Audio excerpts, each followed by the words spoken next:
Brodie, I think you're doing a good job of loading. I think you're doing a good job of pulling your hands away from your front foot, just like Trout is here, right, where we're hiding our forearm, our right forearm. As you're moving, I think we're starting a little premature, meaning like, okay, so we zoom in on your back heel and like front foot heel strike, and like your back heel is already up off of the ground. So we go zoom in on Trout's feet and watch how like front foot gets down. And this is where we were doing that nose stride drill where both feet are flat on the ground and we're working on our hip rotation. So what I want to see you try to do a little bit more of is when you go land, you try to land where your feet are actually flat, completely flat on the ground.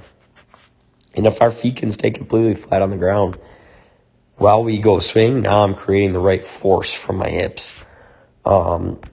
Me also seeing that you're starting early is look at where your elbow is compared to where his elbow is, meaning we're ending up pulling the bat a little bit with your front arm. And I think that's why it gets away from you sometimes. And then the last thing, I know we talked about it and we tried to beat it to death, was just being able to not raise up like this. Whether that means your back foot needs to be released, whether that means that you need to stay over the plate a little bit more, whatever your thought process needs to be, is like Trout here on this low pitch. Watch how he stays in his place and his head doesn't raise up at all. And his back leg posture doesn't work up and get himself locked out like you do.